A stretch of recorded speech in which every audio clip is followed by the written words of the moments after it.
ನಾನು ಮುಖ್ಯಮಂತ್ರಿಗಳಿಗೆ ವಿನಂತಿ ಮಾಡ್ಕೋತಾ ಇದ್ದೀನಿ, ನಿಜವಾಗಿ ನೀವು ಉತ್ತರ ಕರ್ನಾಟಕ ಇವತ್ತೇನಾದರೂ ರಾಜಕೀಯ ಪುನರ್ಜನ್ಮ ಕೊಟ್ಟಿದ್ರೆ ಬಹುಶಃ ಉತ್ತರ ಕರ್ನಾಟಕ ಬದಾಮಿ ಅಂತೇಳಿ ನಾವು ಭಾಳ ಅಭಿಮಾನದಿಂದ ಹೇಳ್ತೀನಿ. ಎಲ್ಲಿ ನೀವು ಪುನರ್ಜನ್ಮ ತಗೋತಿರೋ ಆ ಪುನರ್ಜನ್ಮ ಇಲ್ಲಿ ವೀರೇಂದ್ರ ಪಾಟೀಲ್ರು ಪುನರ್ಜನ್ಮ ಕೊಟ್ಟಿದ್ದು ಉತ್ತರ ಕರ್ನಾಟಕನೇ. ಸಿದ್ದರಾಮಯ್ಯನವ್ರಿಗೂ ರಾಜಕೀಯದಲ್ಲಿ ಅವರ ಭವಿಷ್ಯ ಮಂಕಾದಾಗ ಅವ್ರಿಗೆ ಪುನರ್ಜನ್ಮ ಕೊಟ್ಟಿದ್ದು ಉತ್ತರ ಕರ್ನಾಟಕ. ಆದರೆ ಅಧ್ಯಕ್ಷರೇ ಇವತ್ತು ನಿಜಲಿಂಗಪ್ಪನವರು ಹೌದ್ರಿ, ನಿಜಲಿಂಗಪ್ಪನವ್ರು ನಮ್ಮ ಮಾನ್ಯ ಎಚ್ ಕೆ ಪಾಟೀಲ್ ಸಾಹೇಬ್ರು ವಿರೋಧ ಆಯ್ಕೆ ಯಾಕೆ ಹೇಳ್ತಾ ಇದ್ದೇನೆ ಅಂದರೆ,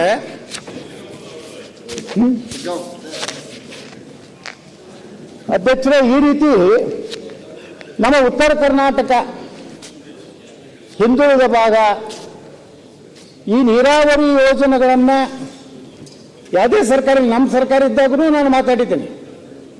ಅವಾಗೂ ನಮ್ಮವ್ರು ಹೇಳಿದ್ರು 25,000 ಕೊಡ್ತೀವಿ, ವರ್ಷಕ್ಕೆ 25,000 ಕೋಟಿ ರೂಪಾಯಿ ಕೊಡ್ತೀನಿ ಅಂದರು. ಬಜೆಟ್ನಲ್ಲೇ ನಮ್ಮ ಮುಖ್ಯಮಂತ್ರಿಗಳು ಅವಾಗ ಹೇಳಿರಲಿಲ್ಲ. ಅವಾಗೂ ನಾವು ಯತ್ನಕ್ಕೆ ಪ್ರತಿಭಟನೆ ಮಾಡಿದ್ದೀನಿ. ಇವತ್ತು ಮುಖ್ಯಮಂತ್ರಿ ಸಿದ್ದರಾಮಯ್ಯನವರು ಸಹ ಕೂಡಲ ಸಂಗಮದಲ್ಲಿ ಇವರು ಪ್ರತಿಜ್ಞೆ ಮಾಡಿದ್ರು, ನಾನು ಮುಖ್ಯಮಂತ್ರಿಯಾಗಿ ಅದು ಬಂದರೆ ಪ್ರತಿ ವರ್ಷ 10,000 ಕೋಟಿ ರೂಪಾಯಿ ಹಣವನ್ನು ಕೊಡ್ತೀನಿ. ಕೃಷ್ಣಗೆ 2013 ಅವ್ರು 5 ವರ್ಷ ಮುಖ್ಯಮಂತ್ರಿ ಇದ್ದರು, 10,000 ಕೋಟಿನೂ ಕೊಡಲಿಲ್ಲ, ಯೋಜನೆಯೂ ಪೂರ್ಣ ಆಗಲಿಲ್ಲ.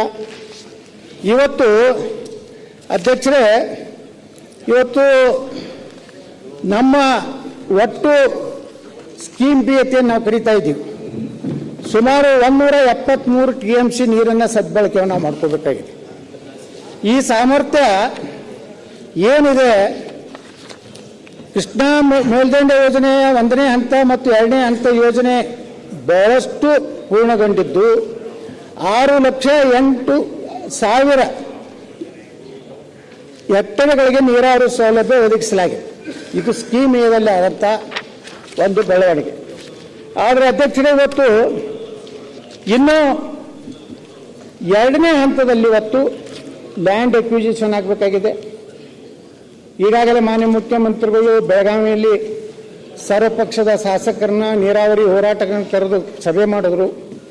ನಾವು ಒಂದೇ ಕಂತಿನಲ್ಲಿ ಹಣ ಕೊಡ್ತೀವಿ, ಆದಷ್ಟು ಬೇಗನೆ ಹಣ ಬಿಡುಗಡೆ ಮಾಡ್ತೀನಿ ಅಂತೇಳಿ ಇವತ್ತು ಮಾನ್ಯ ಮುಖ್ಯಮಂತ್ರಿಗಳು ಏನು ಹೇಳಿದ್ರು, ಇವತ್ತಿನವರೆಗೂ ನಮ್ಮ ರೈತರ ಜಮೀನನ್ನು ಭೂ ಸ್ವಾಧೀನ ಮಾಡ್ಕೋದಾಗಲಿ, ಪುನರ್ವಸತಿ ಕೇಂದ್ರಕ್ಕೆ ಇವತ್ತೇನು ಸುಮಾರು 15,092 ಎಕರೆ ಇವತ್ತು ಏನೋ ಭೂ ಸ್ವಾಧೀನ ಮಾಡ್ಕೋಬೇಕು.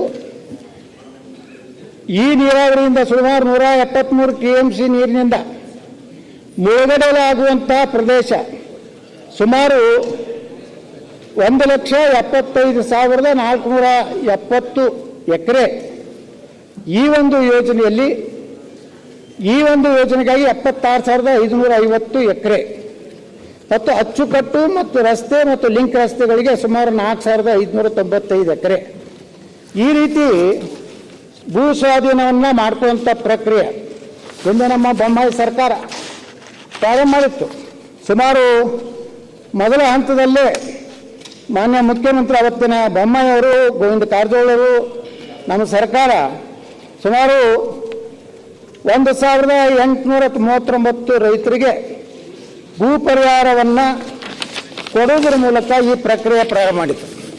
ಆವಾಗ ಇದೇ ಕಾಂಗ್ರೆಸ್ಸಿನ ಪಕ್ಷದ ನಾಯಕರು ನಮ್ಗೆ 25 ಲಕ್ಷ ಸಾಲುವುದಿಲ್ಲ, ನಾವು 40 ಲಕ್ಷ ನಮ್ಮ ಸರ್ಕಾರ ಬಂದರೆ ಕೊಡಿಸ್ತದೆ ಅಂತೇಳಿ ಅವತ್ತು ಅಡ್ಡಗಾಲ ಹಾಕೋದು. ಆದರೆ ಇವತ್ತು ಯಾರು ಅಧಿಕಾರಕ್ಕೆ ಬಂದವರು ನೀವೇನು 40 ಲಕ್ಷ ರೂಪಾಯಿ ಕೊಡಿಸ್ತೀನಿ ಅಂದಿದ್ರಲ್ಲ, ಇನ್ನೂವರೆಗೆ ಬೆಳಗಾವಿ ಸಭೆ ಆದಮೇಲೂ ಸಹ ಇವತ್ತು ನೀವು ಹಣ ಕೊಡ್ತಾ ಇಲ್ಲ, ಭೂ ಸ್ವಾಧೀನ ಮಾಡ್ಕೋತಾ ಇಲ್ಲ, ಯಾವುದೇ ಚಟುವಟಿಕೆ ನಡೀತಾ ಇಲ್ಲ. ಅಂದರೆ ನೀವು ಎಷ್ಟು ವರ್ಷ ಉತ್ತರ ಕರ್ನಾಟಕದ ಭವಿಷ್ಯ ಇರುವಂಥ ಕೃಷ್ಣಾ ಮೇಲ್ದಂಡೆ ಯೋಜನೆ ಆಗ್ತದೆ? ನೀವು ಎಷ್ಟು ವರ್ಷದ ನಂತರ ಇಲ್ಲಿ ಕೆರೆಗಳಿಗೆ ನೀರು ತುಂಬುವಂಥ ಕಾರ್ಯಕ್ರಮ ಮಾಡ್ಕೋತೀರಿ? ನಾವೇನು ನೀವು ಏನೋ ಗ್ಯಾರಂಟಿ ಯೋಜನೆಗಳ ಬಗ್ಗೆ ಯಾರಿಗೆ ಸಮಾಜದಲ್ಲಿ ಅಶಕ್ತರಿದ್ದಾರೆ, ದುರ್ಬಲರಿದ್ದಾರೆ, ಆ ಸಮುದಾಯಕ್ಕೆ ಕೊಡೋದ್ರ ಬಗ್ಗೆ ನಾವು ವಿರೋಧ ಇಲ್ಲ. ಆದರೆ ಆ ಹೆಸರಿನಿಂದ ಇವತ್ತು ಅಭಿವೃದ್ಧಿ ಅನ್ನುವಂಥದ್ದು ನಿಂತೋಗಿದೆ. ಇವತ್ತು ಹೇಳ್ತಾರೆ ಕೇಂದ್ರ ಸರ್ಕಾರ ನಮಗೆ ಸರಿಯಾಗಿ ದುಡ್ಡು ಕೊಡ್ತಾ ಇಲ್ಲ ಅಂತ. ಇವತ್ತು ನೋಡ್ರಿ ಅಧ್ಯಕ್ಷರೇ, ನಾನು ಸುಮಾರು ನಮ್ಮ ಕೇಂದ್ರ ಸರ್ಕಾರ ಇವತ್ತು ಕೃಷ್ಣಾ ಜಲ ನಿಗಮಕ್ಕೆ 2,000 ಕೋಟಿ, ಕರ್ನಾಟಕ ನೀರಾವರಿ ನಿಗಮಕ್ಕೆ 2,000 ಕೋಟಿ, ವಿಶ್ವೇಶ್ವರ ನಿಗಮಕ್ಕೆ 3,300 ಕೋಟಿ, ಕಾವೇರಿ ನಿಗಮಕ್ಕೆ 3,000 ಕೋಟಿ, ಸುಮಾರು 10,000 ಕೋಟಿ ರೂಪಾಯಿ ಕೇಂದ್ರ ಸರ್ಕಾರ ತನ್ನ ಪಾಲನೆ ಕೊಟ್ಟಿದೆ. ಆದರೆ ಇದರ ಮ್ಯಾಚಿಂಗ್ ಸಹ ಕೊಡುವಂಥ ಪರಿಸ್ಥಿತಿ ರಾಜ್ಯದಲ್ಲಿಲ್ಲ. ಅಷ್ಟೇ ಅಲ್ಲ, ಇವತ್ತು ಕೃಷ್ಣಾ ಭಾಗ್ಯ ಜಲ ನಿಗಮದಲ್ಲಿ ಅಷ್ಟೇ ಒಟ್ಟಾರೆ ಈ ರಾಜ್ಯದಲ್ಲಿ ಇರುವಂಥ ಗುತ್ತಿಗೆದಾರ ಇವತ್ತು ಮುಖ್ಯಮಂತ್ರಿಗಳ ಜೊತೆ ಸಭೆ ಮಾಡಿದ್ರು, ಆತ್ಮಹತ್ಯೆ ಮಾಡ್ಕೋತಾ ಇದ್ದಾರೆ. ಎಷ್ಟೋ ಗುತ್ತಿಗೆದಾರರು ತಮ್ಮ ಹಲವಾರು ವರ್ಷಗಳಿಂದ ಗಳಿಸಿದಂಥ ಆಸ್ತಿಗಳನ್ನು ಮಾರ್ಕೊಂಡು ಇವತ್ತು ಸಾಲದ ಬಡ್ಡಿಯನ್ನು ತುಂಬುವಂಥ ಪರಿಸ್ಥಿತಿಗೆ ಬಂದಿದ್ದಾರೆ. ಅಥವಾ ಬೀದರ್ ಜಿಲ್ಲೆಯಲ್ಲಿ ಒಂದು ಆತ್ಮಹತ್ಯೆ ಆಯಿತು ಗುತ್ತಿಗೆದಾರದು. ಈ ರೀತಿ ಎಷ್ಟು ಗುತ್ತಿಗೆದಾರ ಬಂದು ನಮ್ಮ ಶಾಸಕರಿಗೆ, ನಮ್ಮ ಮಂತ್ರಿಗಳಿಗೆ ಭೇಟಿಯಾಗಿ ಏನು ಹಿಂದೆ BJP ಸರ್ಕಾರದಾಗಿರೋ ಭ್ರಷ್ಟಾಚಾರಕ್ಕಿಂತ ಇವತ್ತು ಭ್ರಷ್ಟಾಚಾರ ಹೆಚ್ಚಾಗಿದೆ ಅಂತ ಹೇಳ್ತಾರೆ. ನಮ್ಮ ಮೇಲೆ 40% ಅಂತ ಹೇಳಿದ್ರು. ನಾವು ಅದನ್ನು ತನಿಖೆ ಮಾಡ್ತೀವಿ ಅಂದರು. ತನಿಖೆ ಮಾಡಿದವ್ರಿಗೆ ಶಿಕ್ಷೆ ನಾವು ಮಾಡಿಸ್ತೀವಿ ತಂದರು. ಆದರೆ ಅಧ್ಯಕ್ಷರೇ, ನೀವು 2 ವರ್ಷಕ್ಕೆ ಸಮೀಪ ಆಯಿತು, ಇನ್ನೂವರೆಗೆ 40% ಏನು ನಮ್ಮ ಮೇಲೆ ಒಂದು ಆರೋಪ ಮಾಡಿದ್ರಿ ಅದನ್ನು ಪ್ರೂವ್ ಮಾಡಲಿಕ್ಕೆ ಆಗಲಿಲ್ಲ. ಈಗ ಅದೇ ಗುತ್ತಿಗೆದಾರ ಹೇಳ್ತಾ ಇದ್ದಾರೆ BJP ಸರ್ಕಾರ ಭಾಳ ಚೆನ್ನಾಗಿತ್ತು, ಈ ಸರ್ಕಾರ ಬಂದ ಮೇಲೆ ನಮ್ಮ ಪರಿಸ್ಥಿತಿ ಅಧೋಗತಿಗೆ ಹೋಗಿದೆ. ಅದೇ ಸರ್ಕಾರ ಅಂತ ನೆನಪಿಸುವಂಥ ಪರಿಸ್ಥಿತಿ ಇವತ್ತು ನಿರ್ಮಾಣ ಆಗಿದೆ. ಕರ್ನಾಟಕದ ಗುತ್ತಿಗೆದಾರರಿಗೆ ಇವತ್ತು ಬಿಲ್ ಪಾವತಿ ಆಗ್ತಾ ಇಲ್ಲ. ಹೈದರಾಬಾದದ ಒಂದು ಕಂಪನಿಗೆ 250 ಕೋಟಿ ಒಂದೇ ದಿವಸ ರಿಲೀಸ್ ಆಗ್ತದೆ. ಅದು ಕರ್ನಾಟಕದ ಗುತ್ತಿಗೆ ಈಗ 250 ಕೋಟಿ ರೂಪಾಯಿ ನಿಮ್ಮಲ್ಲಿ ಇದೆ ಅಂದರೆ ಅದು ಕರ್ನಾಟಕ ನೀರಾವರಿ ನಿಗಮದಲ್ಲಿ ಇವತ್ತು ನನ್ನ ಮೇಲೆ ದಾಖಲೆ ಇದೆ ಅಧ್ಯಕ್ಷರೇ. ಆ ಒಬ್ಬನೇ ಗುತ್ತಿಗೆದಾರ ದಿಲ್ಲಿದಿಂದ ಫೋನ್ ಮಾಡಿಸ್ತಾನೆ, ಈ 250 ಕೋಟಿ ರೂಪಾಯಿ ಚೆಕ್ ಹೋಯ್ತಾನೆ. ಈ ರಾಜ್ಯದಲ್ಲಿ ನಿಮ್ಮ ಟೈಮಲ್ಲಿ ಕೊಟ್ಟಿರೋದಲ್ವಾ ಸರ್?